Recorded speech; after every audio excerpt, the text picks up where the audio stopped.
والصلاة والسلام على من لا نبي بعده أما بعد فأعوذ بالله من الشيطان الرجيم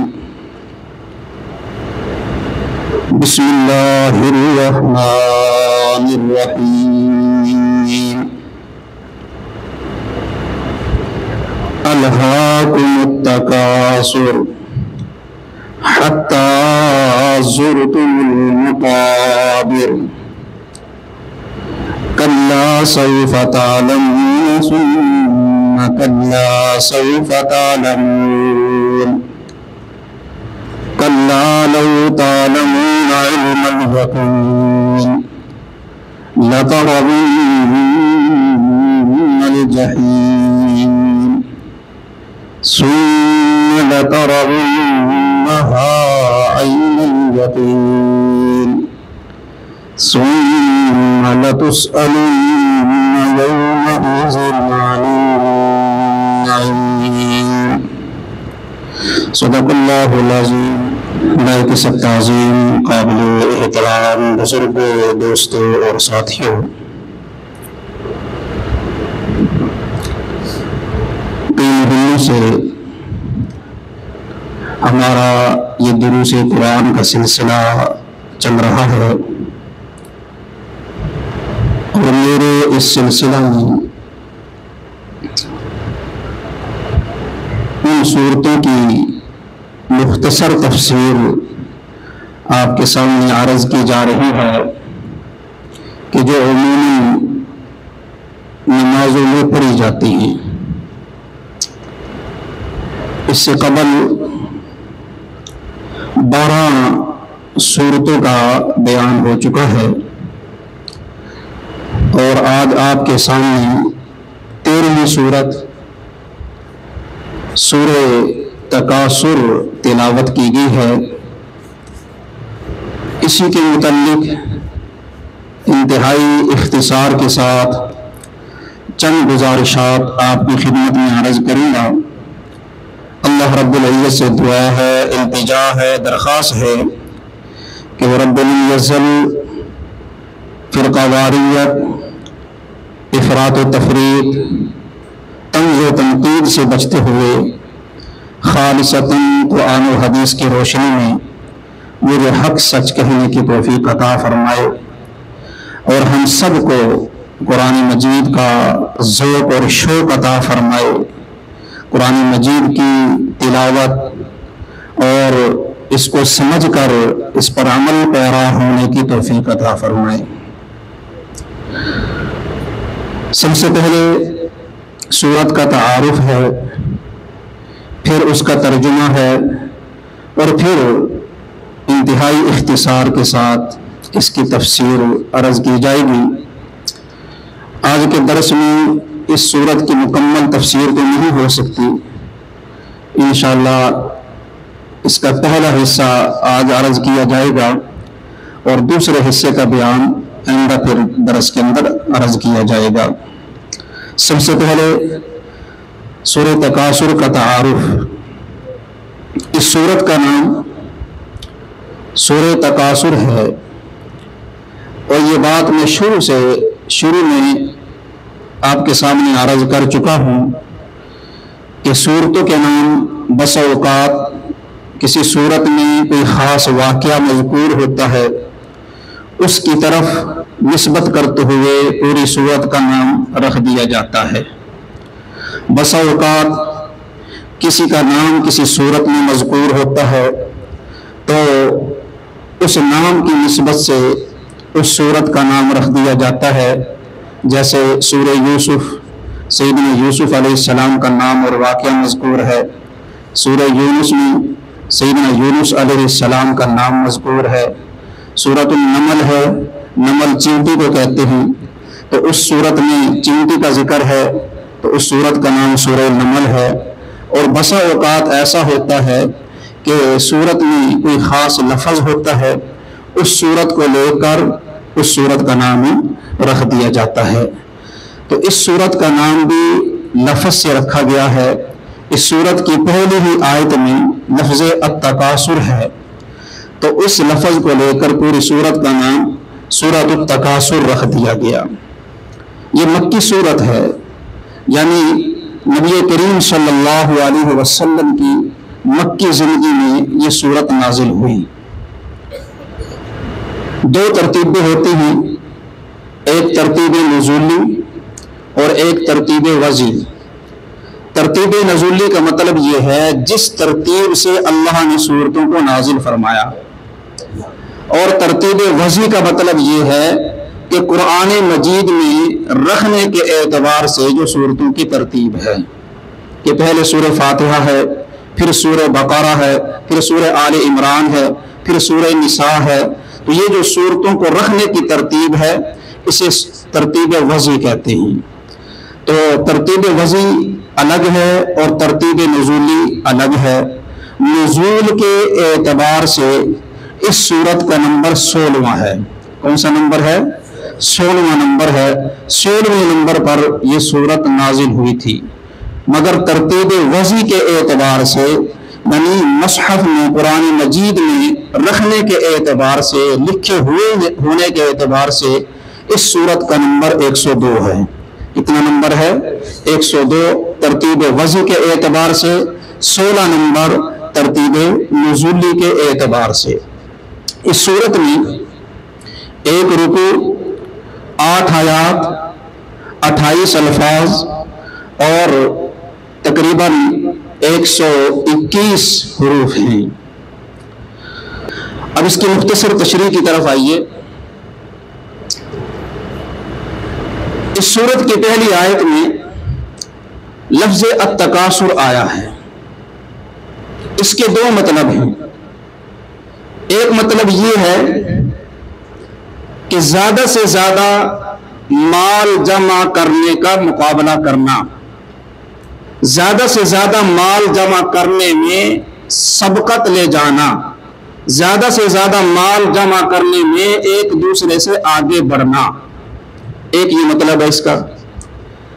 اور اس لفظ کا دوسرا مطلب ہے کہ کثرت مال کی وجہ سے ایک دوسرے پر فخر کرنا، ایک دوسرے پر فخر و مباحات کا اظہار کرنا، یہ اس کا دوسرا مطلب ہے۔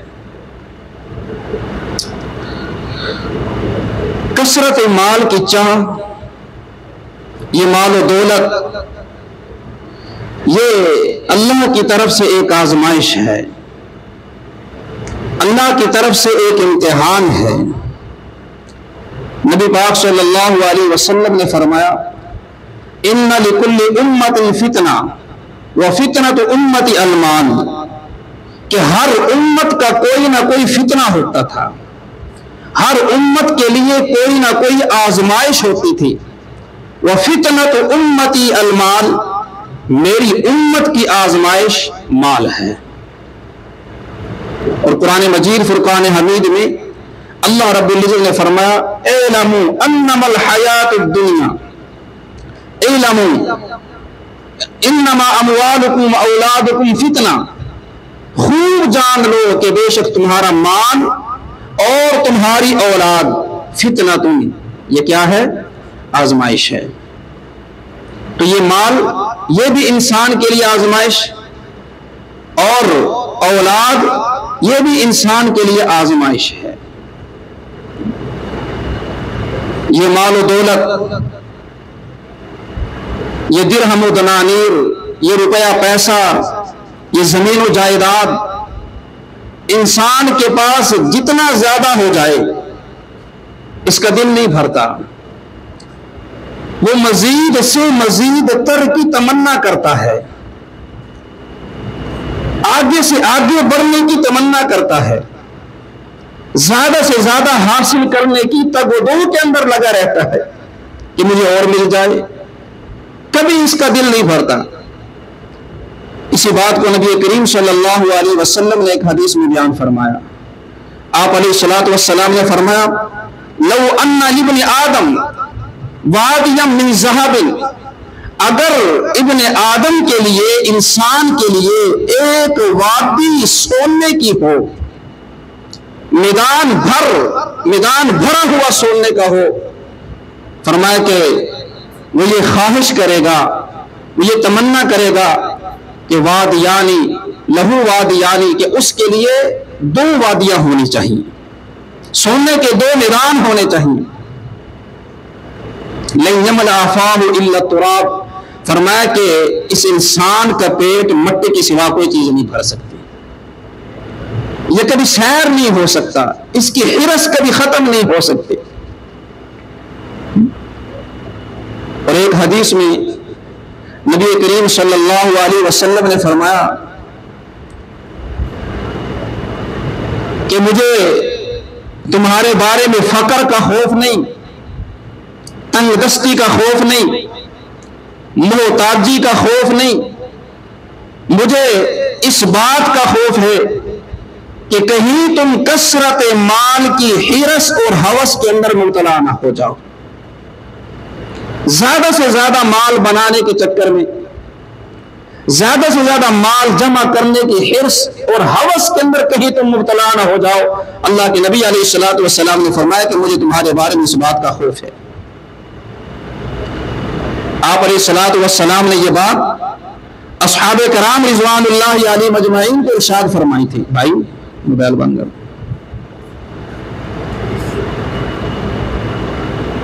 ہمارا ایمان ہے کہ نبی کریم صلی اللہ علیہ وسلم نے جس طرح اصحاب کرام رضوان اللہ علیہم اجمعین کی تربیت فرمائی تھی، ان سے اس بات کی توقع نہیں کی جا سکتی تھی کہ وہ مال کے جمع کرنے میں مبتلا ہوں گے، وہ کثرت مال کی حرص اور ہوس کے اندر مبتلا ہوں گے۔ پھر حضور ان سے کیوں فرما رہے ہیں کہ مجھے تمہارے بارے میں خوف ہے؟ دراصل یہ ایسے ہی ہے کہ اخنا دین تو سنانا نہیں، کہا اصحاب کرام رضوان اللہ علیہم اجمعین کو گیا ہے، سنایا ہمیں گیا ہے۔ اصحاب کرام سے اس بات کی توقع نہیں، ان کی تربیت حضور نے فرمائی ہے، ان کے دل میں مال کی محبت نہیں تھی، ان کے پاس تو جو آتا تھا وہ اللہ کے راستے میں قربان کر دیا کرتے تھے۔ یہ بات میرے لیے اور آپ کے لیے آپ علیہ الصلوۃ والسلام نے ارشاد فرمائی، فرمایا کہ مجھے تمہارے بارے میں اس بات کا خوف نہیں، فقر کا خوف نہیں، تنگ دستی کا خوف نہیں، محتاجی کا خوف نہیں، اس بات کا خوف ہے کہ کہیں تم کثرت مال، زیادہ سے زیادہ مال جمع کرنے کی حرص اور ہوس کے اندر مبتلا نہ ہو جاؤ۔ اور جس خدشے کا اظہار آپ علیہ الصلوۃ والسلام نے فرمایا تھا، اللہ معاف فرمائے آج ہم اس میں مبتلا ہو چکے، آج اس خدشے کے اندر ہم مبتلا ہیں، اور یہ کتنا نقصان دہ ہے، دین کے اعتبار سے کتنا نقصان دہ ہے، اس کا ذکر نبی پاک صلی اللہ علیہ وسلم نے ایک حدیث میں فرمایا کہ 2 بھوکے بھیڑیے اگر بکریوں کے مال ڈنگر کے ریوڑ میں چھوڑ دیے جائیں تو ان کو اتنا نقصان نہیں کریں گے جتنا کثرت مال اور عزت چاہنے کی حرص اور ہوس انسان کے دین کا نقصان کرتی ہے۔ بھوکا بھیڑیا اگر 2 بھوکے بھیڑیے بکریوں کے ریوڑ میں چھوڑ دیے جائیں، فرمایا کہ وہ اتنا نقصان نہیں کریں گے۔ یہ مال کی محبت، یہ کثرت مال کی چاہ، یہ حب جاہ، حب مال، مقام چاہنا، مرتبہ چاہنا، سٹیٹس چاہنا، عزت چاہنا، فرمایا کہ یہ انسان کے دین کا جتنا نقصان کرتی ہے بھیڑیا اتنا نقصان نہیں کرے گا۔ اور آج یہ چیز ہم اپنی آنکھوں سے دیکھ سکتے ہیں، آج اس مال کے لیے ہم حلال حرام کی تمیز نہیں کرتے، جائز ناجائز کی تمیز نہیں کرتے، قطع تعلقی صلہ رحمی کوئی پرواہ نہیں کرتے، نمازوں کی کوئی پرواہ نہیں، ذکر و اذکار کی کوئی پرواہ نہیں، تلاوت کی کوئی پرواہ نہیں، اللہ کے احکامات کی کوئی پرواہ نہیں. وجہ حب مال، مال کی محبت، کثرت مال کی چاہ، حب جاہ. وجہ یہ ہے سینکڑوں لوگوں کے پاس ہماری دعوت جاتی ہے درس قرآن کے سلسلے میں، بہت سے لوگ ملتے بھی ہیں اور پھر اس بات کا اظہار بھی کرتے ہیں کہ آپ کی دعوت پہنچتی ہے مگر ہم آ نہیں سکتے. وجہ دکان ہے، وجہ فلاں کام ہے، وجہ مزدوری ہے، وجہ یہ ہے. جتنی بھی وجوہات آج تک میرے سامنے بیان ہوئی وہ ساری کی ساری دنیاوی وجوہات تھی.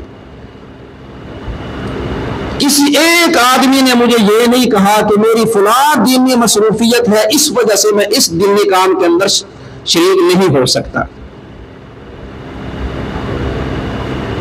الہ العالمین نے فرمایا بل تؤثرون الحیات الدنیا، بلکہ انہوں نے دنیا کی زندگی کو ترجیح دی، دکان کو ترجیح دی، کاروبار کو ترجیح دی، آرام پسندی اور سحر پسندی کو ترجیح دی، ویلے بیٹھ کر گپ شپ کرنے کو ترجیح دی، اپنے کاروبار کو ترجیح دی، اپنے کام کو ترجیح دی، بال بچوں کو ترجیح دی، اللہ کے قرآن کو ترجیح نہیں دی. بل تؤثرون الحیات الدنیا، بلکہ انہوں نے دنیاوی زندگی کو ترجیح دی، دنیاوی مشاغل کو ترجیح دی. والآخرۃ خیر وابقی، حالانکہ آخرت ان کے لیے باقی رہنے والی ہے، آخرت ان کے لیے بہتر تھی. تو یہ ہے حب جاہ، حب مال، کثرت مال. الہ العالمین نے قرآن مجید فرقان حمید میں فرمایا یا ایھا الذین آمنوا لا تلہکم اموالکم ولا اولادکم عن ذکر اللہ. اللہ نے کافروں سے خطاب نہیں کیا، یہودیوں سے خطاب نہیں کیا، عیسائیوں سے خطاب نہیں کیا، مجوسیوں سے خطاب نہیں کیا. کن سے خطاب ہے؟ ایمان والوں سے خطاب. رب کائنات نے فرمایا یا ایھا الذین آمنوا لا تلہکم اموالکم، یہاں بھی الہاکم، وہاں پہ لا تلہکم. فرمایا اے ایمان والو لا تلہکم، نہ تمہیں ہلاکت میں ڈالے، نہ تمہیں غافل بنائے، اموالکم تمہارا مال، تمہاری دکان، تمہاری تجارت، تمہارا کاروبار، تمہاری کھیتی باڑی. اموالکم، نہ تمہیں غافل بنائے تمہارا مال، واولادکم، اور تمہاری اولاد. مولا کریم کس بات سے؟ فرمایا عن ذکر اللہ، کس سے؟ اللہ کے ذکر سے. اللہ کے ذکر سے تمہیں یہ غافل نہ بنائیں. اور جو لوگ ان کاموں کی وجہ سے، کاروبار کی وجہ سے، تجارت کی وجہ سے، اللہ کی یاد سے، اللہ کے ذکر سے، اللہ کے قرآن سے غافل نہیں ہوتے، 18ویں پارے میں اللہ نے ان کی تعریف فرمائی ہے. رب کائنات نے فرمایا رجال لا تلہیہم، وہی لفظ ہے الہاکم والا. فرمایا رجال لا تلہیہم عن ذکر اللہ، رجال لا تلہیہم تجارت. فرمایا کہ کچھ ایسے خوش قسمت لوگ ہیں، کچھ ایسے خوش نصیب لوگ ہیں، کچھ ایسے سعادت مند لوگ ہیں. لا تلہیہم تجارت عن ذکر اللہ واقام الصلاۃ. فرمایا کہ ان کی تجارت، لا تلہیہم تجارت، ان کی تجارت، ان کی دکانداری، ان کی کھیتی باڑی، ان کا کاروبار، عن ذکر اللہ واقام الصلاۃ، نہ اللہ کے ذکر سے غافل بناتے ہیں، نہ نماز کی ادائیگی سے غافل بناتے ہیں. یہ خوش قسمت لوگ جن کی اللہ تعریف فرما رہے ہیں. تو میرے بھائیوں، بزرگوں، دوستوں اور ساتھیوں، ہم کوشش فرمائیں کہ اس کیٹیگری کے اندر آئیں. ایسے لوگوں کے اندر ہمارا شمار ہو کہ جن کی تعریف اللہ فرما رہے ہیں کہ یہ وہ میرے محبوب بندے ہیں کہ جن کی دکان انہیں اللہ کی یاد سے، اللہ کے ذکر سے، اللہ کے احکام سے، اللہ کے قرآن سے اور نماز سے غافل نہیں کرتے، جن کی تجارت انہیں غافل نہیں کرتی۔ فرمایا یا ایھا الذین آمنوا لا تلہکم اموالکم ولا اولادکم عن ذکر اللہ، اے ایمان والو نہ تمہیں غافل بنائے تمہارا مال، تمہاری اولاد، عن ذکر اللہ، اللہ کی یاد سے، اللہ کے ذکر سے۔ اور جو غافل ہو جاتے ہیں ان کا انجام اللہ نے کیا بیان فرمایا؟ 16ویں پارے میں اللہ رب العزت نے کیا فرمایا؟ رب کائنات نے فرمایا من اعرض عن ذکری فإن له معيشة ضنكا ونحشره يوم القيامة أعمى قال رب لم حشرتني أعمى وقد كنت بصيرا قال كذلك أتتك آياتنا فنسيتها وكذلك اليوم تنسى۔ الہ العالمین نے فرمایا من اعرض عن ذکری، جس نے میرے ذکر سے اعراض کیا، جس نے میرے ذکر سے اعراض کیا، جس نے میرے ذکر سے منہ موڑا، فرمایا فإن له معیشة ضنکا، اس کی معیشت، اس کی زندگی تنگ ہو جائے گی۔ اللہ حفاظت فرمائے۔ فَإِنَّ لَهُ مَعِيشَةً ضَنْكَا، معیشت تنگ ہو جائے گی، زندگی۔ آدمی کہتا ہے کہ میں اس واسطے نہ حاضر ہو سکتا، دکان ہے، کاروبار ہے، کھیتی ہے، تجارت ہے، فلاں ہے، یہ ہے، وہ ہے۔ تو اگر میں ان چیزوں کو چھوڑ کے ادھر آ گیا، دین کی طرف آ گیا، نماز کی طرف آیا، مسجد کی طرف آیا، دلی محفل کی طرف آیا، قرآن پڑھنے پڑھانے، سننے سنانے، سمجھنے سمجھانے کی طرف آ گیا، تو میری روزی روٹی تانگ ہو ایسی، گھر کی میں چل سی، دکان میں کرایہ کی میں ادا ہو سی، بجلی بل کی میں پورے ہو سن، یہ بچے میں فیسہ کی میں ادا ہو سن۔ ہم یہ سمجھتے ہیں کہ ان چیزوں کو چھوڑنے سے ہماری معیشت بہتر ہوگی، ہماری زندگی بہتر ہوگی۔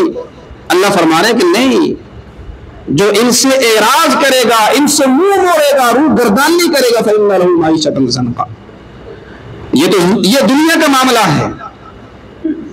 اور آگے الہ العالمین نے فرمایا وَنَحْشُرُهُ يَوْمَ الْقِيَامَةِ أَعْمَى، اس منہ موڑنے والے بندے کو قیامت کے دن ہم اندھا کر کے اٹھائیں گے۔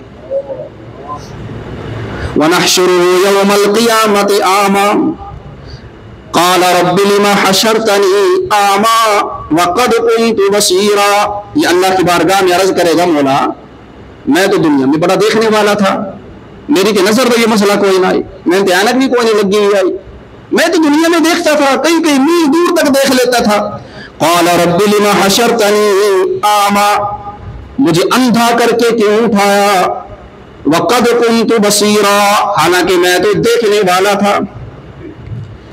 رب کائنات کی طرف سے جواب آئے گا، الہ العالمین فرمائیں گے قال كذلك اتتك آیاتنا، فرمایا اسی طرح اتت کا آئی تھی تیرے پاس، تیرے دروازے پہ دستک دی تھی، تیری دکان پہ دستک دی تھی۔ اتت کا آیاتنا، ہماری آیات تیرے پاس آئی تھی، میرا قرآن تیرے پاس آیا، میرے احکام تیرے پاس آئے، تو نے کیا کیا تھا؟ فنسیتہا، تو نے اسے بلا دیا، سنی انسنی کر دی تھی، دھیان توجہ ہی کوئی نہیں کیا، ادھر سے سنا اور دوسرے کان سے نکال دیا۔ فرمایا فنسیتہا، دنیا میں تو نے میری آیات کو بھلایا، میرے قرآن کو بھلایا، میرے احکام کو بھلایا، وَكَذَلِكَ الْيَوْمَ تُنْسَى، جا دفع ہو جا، آج ہم نے بھی تمہیں بلا دیا۔ اللہ محفوظ فرمائے۔ میرے بھائیوں، بزرگوں، دوستوں اور ساتھیوں، اگر گھر کے اندر باپ بیٹے کو یہ کہہ دینا کہ جا دفع ہو جا، تو میرا ان کچھ نہیں لگتا، کھڑے کھڑے اس کے پاؤں تلے سے زمین نکل جاتی ہے، یہ دنیا باوجود اپنی وسعت کے اس کے لیے تنگ پڑ جاتی ہے کہ باپ نے گھر سے نکال دیا، اور وہ شہنشاہ، وہ بادشاہوں کا بادشاہ کہ قیامت کے دن جس کے اذن کے بغیر کوئی نبی نہیں بول سکے گا، جب وہ کہہ دے گا کہ آج ہم نے تمہیں کیا کر دیا، بلا دیا، تو بندے کا حال کیا ہوگا، اس کا انجام کیا ہوگا؟ اللہ حفاظت فرمائے۔ فرمایا یا ایھا الذین آمنوا لا تلھکم اموالکم ولا اولادکم عن ذکر اللہ، تمہارا مال، تمہاری اولاد تمہیں اللہ کی یاد سے غافل نہ بنائے، اللہ کے ذکر سے غافل نہ بنائے، اللہ کے قرآن سے غافل نہ بنائے۔ وَمَن يَفْعَلْ ذَلِكَ فَأُولَٰئِكَ هُمُ الْخَاسِرُونَ۔ مولا کریم اگر ایسا ہو گیا، ہماری دکان نے ہمیں غافل کر دیا، تجارت نے غافل کر دیا، کھیتی باڑی نے غافل کر دیا، دنیاوی مشاغل مصروفیات نے ہمیں غافل کر دیا، پھر کیا ہوگا؟ رب کائنات نے فرمایا 28واں پارہ، وَمَن يَفْعَلْ ذَلِكَ فَأُولَٰئِكَ هُمُ الْخَاسِرُونَ۔ اگر تم نے ایسا کیا تو یاد رکھنا وہ نقصان اٹھانے والا ہوگا، وہ زمانے بھر کا خسارہ اٹھانے والا ہوگا۔ اللہ تعالیٰ ہماری حفاظت فرمائے۔ میرے بھائیو، بزرگوں، دوستوں اور ساتھی، یہ کثرت مال کی چاہ، حب مال، زیادہ سے زیادہ مال جمع کرنے کی تمنا، حرص، لالچ اور ہوس جب انسان کے اندر پیدا ہو جاتی ہے تو پھر وہ ہر چیز سے غافل ہو جاتا ہے۔ وہ اللہ سے غافل، اللہ کے رسول سے غافل، اللہ کے دین سے غافل، احکامات سے غافل، حلال حرام کی تمیز کرنے سے غافل، اللہ کے قرآن سے غافل، اللہ کی بات سننے سے غافل۔ قرآن مجید فرقان حمید الہ العالمین نے ایک شخص کا ذکر کیا، رب کائنات نے فرمایا الذی جمع مالا وعددا، وہ شخص جمع مالا وعددا جس نے جمع کیا مال، جس نے مال، یہ سورہ ہمزہ کی تفسیر کے اندر ہم پڑھ کے آئے ہیں، الذی جمع مالا، جس نے مال جمع کیا، وعددہ، اور گن گن کے رکھا، روز حساب کتاب کر، بھائی گھٹتے نہیں ہویا۔ الذی جمع مالا وعددہ یحسب ان مالہ اخلدا، گمان کرتا ہے کہ بے شک اس کا مال، ان مالہ، بے شک اس کا مال، اخلدا، اس کو ہمیشہ رکھے گا۔ وہ یہ سمجھتے ہے کہ میرا مال جو ہے مجھے ہمیشہ باقی رکھے گا، مجھے کوئی بیماری نہیں آئے گی، بیماری آ گئی تو میں علاج کرا لوں گا، یہ ہو جائے گا، فلانا ہو جائے گا، یا تو یہ مطلب ہے، یا یہ کہتے ہیں کہ میرا مال ہمیشہ رہے گا میرے پاس۔ یحسب ان مالہ اخلدا، وہ گمان کرتا ہے کہ بے شک اس کا مال اخلدا، ہمیشہ ہمیشہ رہے گا۔ کلا لینبذن فی الحطمہ، رب کائنات نے فرمایا ہرگز نہیں، ہرگز نہیں، لینبذن فی الحطمہ، وہ ڈالا جائے گا، فی الحطمہ، حطمہ میں، کس میں ڈالا جائے گا؟ حطمہ میں، ہڈیوں کو چور کر دینے والی، توڑ کر ریزہ ریزہ کر دینے والی آگ میں، حطمہ، جو ہڈیوں کو چورا کر دے، ہڈیوں کو چورا بنا دینے والی آگ میں۔ وما ادراک ما الحطمہ، اور لوگوں تمہیں کیا معلوم کہ حطمہ کیا ہے، ہڈیوں کو چورا بنا دینے والی کیا ہے؟ فرمایا نار اللہ الموقدہ، وہ اللہ کی بھڑکائی ہوئی آگ ہے۔ اللہ ہماری حفاظت فرمائے۔ التی تطلع علی الافئدہ، جو دلوں تک چڑھتی چلی جائے گی۔ انہا علیہم مؤصدہ، بے شک وہ آگ ان پر بند کر دی جائے گی، فی عمد ممددہ، لمبے لمبے ستونوں میں۔ یہ کون بندہ ہے؟ فرمایا الذی جمع مالا وعددا، مال کی محبت میں، جو مال کو جمع کر کے رکھتا ہے، گن گن کے رکھتا ہے۔ اور یہ مال کی کون سی محبت؟ یہ اس کا یہ ہرگز یہ مطلب نہیں ہے کہ ہمیں مال نہیں کمانا چاہیے، ہمیں دکانداری نہیں کرنی چاہیے، کھیتی باڑی نہیں کرنی چاہیے، نہیں، منع نہیں کیا جا رہا ہے، مال رکھنے سے منع نہیں کیا جا رہا، مال جمع کرنے سے منع نہیں کیا جا رہا، بلکہ جو مال بندے کو اللہ سے غافل کر دے، اس کی مذمت بیان ہو رہی ہے۔ ایسی دکان، ایسی کھیتی باڑی، ایسی تجارت اور ایسا مال اور ایسی کمائی جو بندے کو اللہ سے غافل کرے، اللہ کے رسول سے غافل کرے، حلال حرام کی تمیز کرنے سے غافل کرے اور رشتہ داروں سے غافل کر دے، اللہ کے قرآن سے غافل کر دے، ایسے مال کی مذمت کی جا رہی ہے کہ یہ مال میری ہلاکت ہے، یہ جو بندے کو اللہ سے غافل کر رہا ہے۔ اور وہ مال کہ جس مال کی زکوٰۃ نہ دی جائے، جس مال کی زکوٰۃ نہ دی جائے، فصل ہے تو عشر نہ نکالا جائے، فطرانہ نہ ادا کیا جائے، اس مال کی مذمت بیان ہو رہی ہے۔ اللہ تعالیٰ ہماری حفاظت فرمائے۔ نبی کریم صلی اللہ علیہ وسلم نے فرمایا کہ آدمی بوڑھا ہوتا جاتا ہے اور دو چیزیں اس میں جوان ہوتی جاتی ہیں، لمبی عمر کی محبت کہ اللہ کرے میں مرا نہ۔ جتنا بوڑھا ہوتا ہے اتنا ہی زیادہ حضور نے فرمایا دو چیزیں اس کے دل میں جوان ہوتی جاتی ہیں، عمر کی طمع، لمبی عمر کی محبت، اور کثرت مال کی خواہش کہ میرے پاس زیادہ سے زیادہ مال جمع ہو جائے۔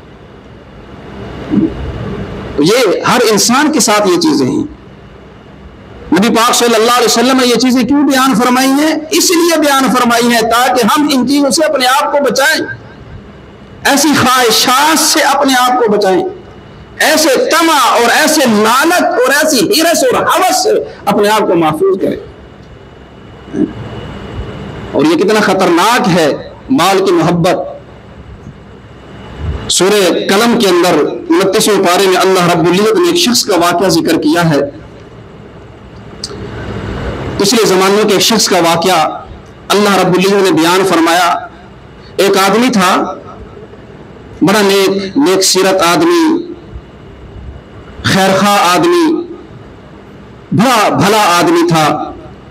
اپنی زندگی کے اندر اللہ نے اسے باغات دے رکھے تھے، فصلیں دے رکھی تھی، تو جب بھی اس کی فصل اٹھتی تھی، باغات کا پھل آتا تھا، تو اس کا طریقہ کار یہ تھا کہ اپنے اس مال میں سے غریبوں کا حصہ بھی نکالتا تھا، اپنے رشتہ داروں کا حق بھی نکالتا تھا، اپنے گھر کا حصہ نکالتا تھا، اور پھر باغ کا حصہ بھی نکالتا تھا۔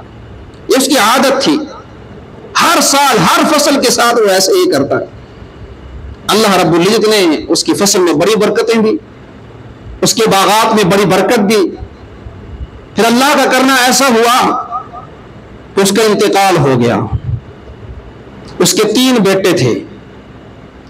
جب والد کا انتقال ہوا تو بیٹوں نے بیٹھ کے آپس میں مشورہ کیا کہ دیکھو بھائی، ابا جی کا زمانہ بڑا اچھا تھا، وہ بھلے لوگ تھے، سستا زمانہ تھا، کوئی مہنگائی نہیں تھی، اخراجات اتنے زیادہ نہیں تھے، خرچے نہیں تھے، تو ابا جی میرے بے وقوف تھے، غریبوں پہ تقسیم کرتے رہتے، رشتہ داروں کو دیتے رہتے، اپنا انہوں نے کچھ سوچے ہی نہیں ہے، اپنا کچھ بنایا نہیں ہے، ضرورت کے مطابق گھر کے اندر خرچ کرتے۔ تو اب ابا جی چلے گئے ہیں، ہم ایسا نہیں کریں گے، یہ ہمارا مال ہے، تو لہٰذا اب غریبوں شریبوں پہ ہم نے خرچ نہیں کرنا، ساڑھے اپنے خرچے بڑھیں، ہم بال بچے دار ہیں، بیوی بچوں والے ہیں، ہمارے اپنی اولاد ہے، اپنے بچے ہیں، اپنے اخراجات ہیں، ہر ایک کا گھر ہے، ضروریات ہیں، تو لہٰذا اب ہم والد کی طرح سخاوت نہیں کر سکتے، لہٰذا آج کے بعد ہم یہ عہد کرتے ہیں کہ غریبوں کو، یتیموں کو، مسکینوں کو جو ہم کھلایا کرتے تھے، ابا جی دیا کرتے تھے، آج کے بعد وہ سلسلہ بند ہے۔ الہ العالمین نے منظر کشی کی، رب کائنات نے فرمایا انا بلوناہم کما بلونا اصحاب الجنہ، انا بلوناہم، بے شک ہم نے انہیں آزمایا، کما بلونا اصحاب الجنہ، جیسا کہ ہم نے آزمایا تھا باغ والوں کو۔ کن کو آزمایا تھا؟ باغ والوں کو آزمایا۔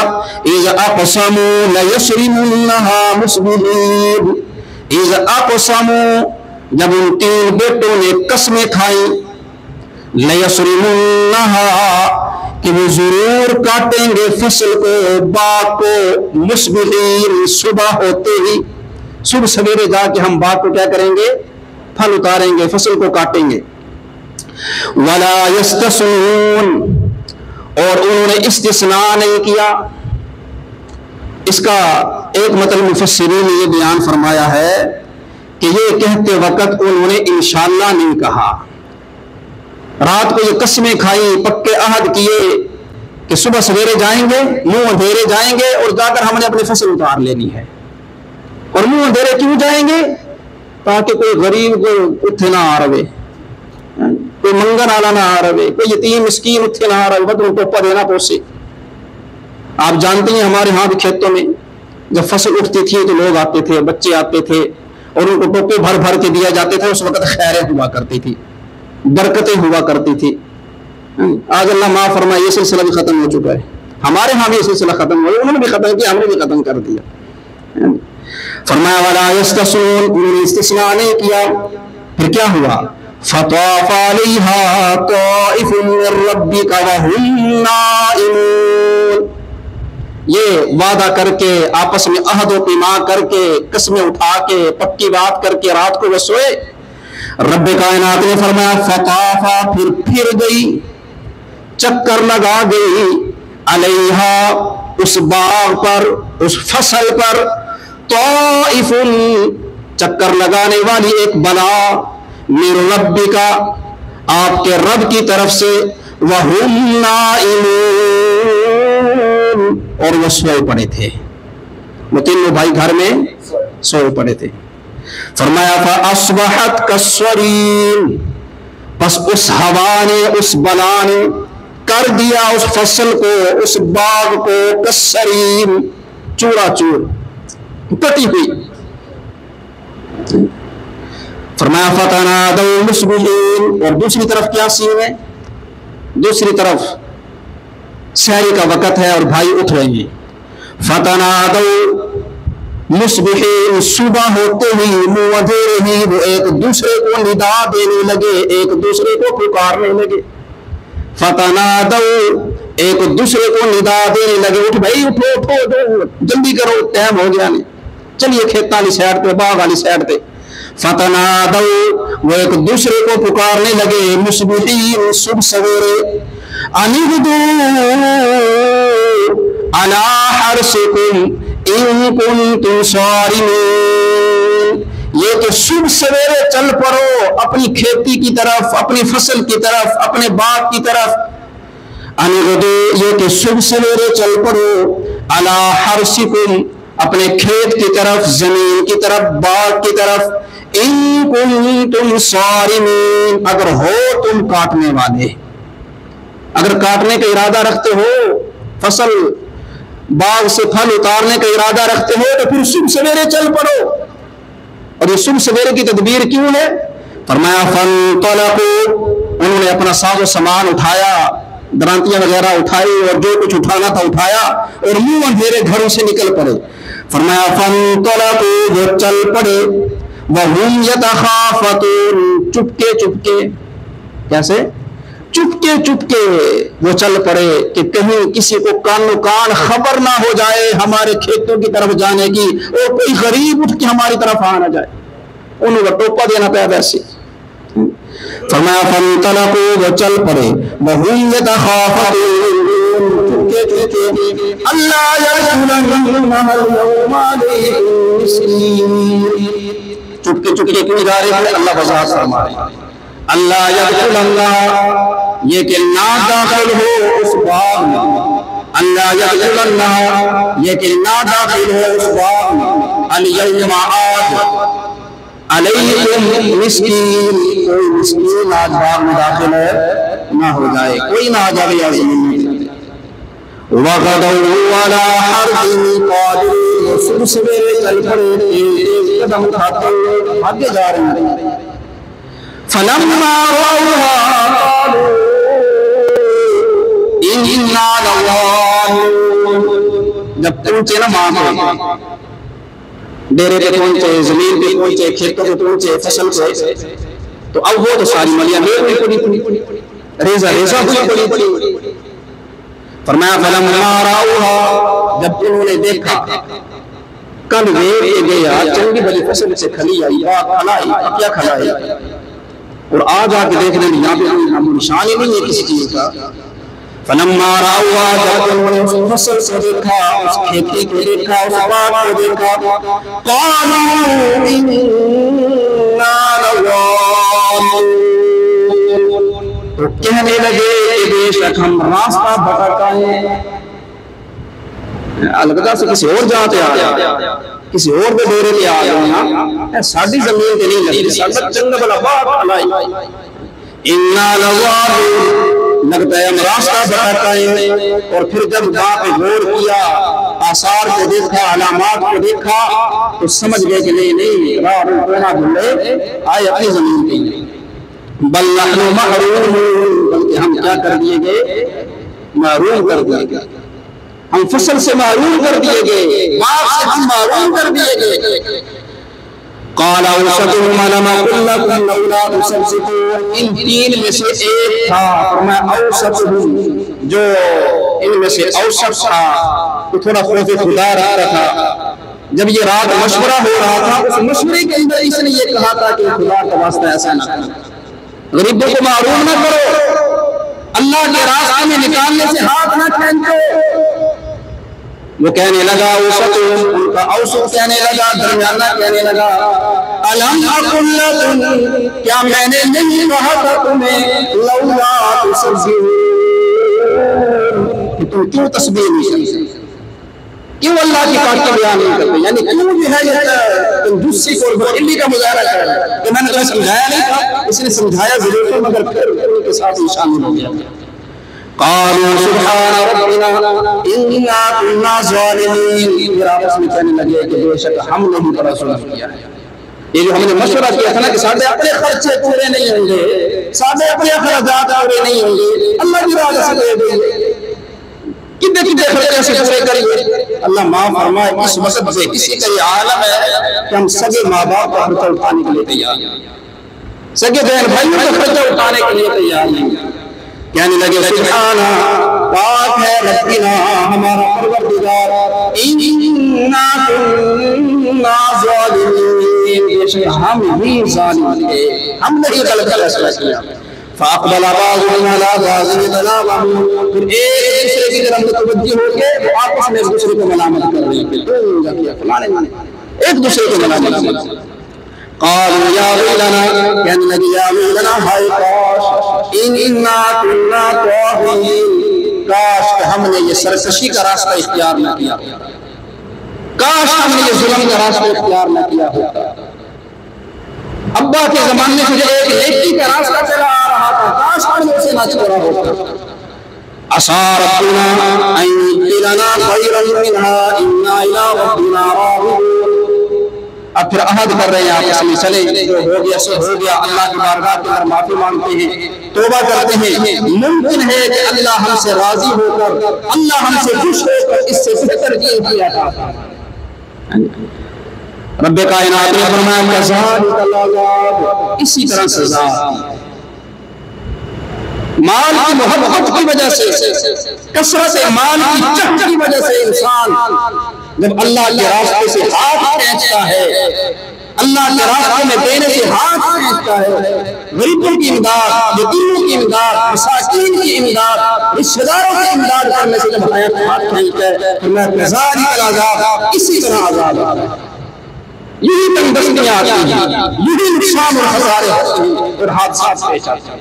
فرمایا کہ یہ تو دنیا کا معاملہ، وَلَا عَذَابُ الْآخِرَةِ أَكْبَرُ، آخرت کا عذاب بہت بڑا ہے. لَوْ كَانُوا يَعْلَمُونَ، کاش کہ یہ لوگ جانتے. أَلْهَاكُمُ التَّكَاثُرُ، تمہیں غافل بنا دیا کثرت کی چاہت نے، تمہیں غافل بنا دیا زیادہ سے زیادہ مال جمع کرنے کی حرص اور ہوس میں. حَتَّى زُرْتُمُ الْمَقَابِرَ، یہاں تک کہ تم کہاں جا پہنچے، قبروں میں جا پہنچے. ساری زندگی مال مال مال مال مال مال رٹ لگاتے لگاتے جمع کرتے کرتے بالآخر مر جاتے ہیں اور انسان قبر کے اندر جا کرتا ہے. تو آج کے درس میں اتنا ہی، باقی انشاءاللہ دوسرے درس کے اندر بیان کیا جائے گا، جو کچھ بیان ہوا اللہ اپنی بارگاہ میں قبول فرمائے۔ آخر دعوانا الحمدللہ رب العالمین۔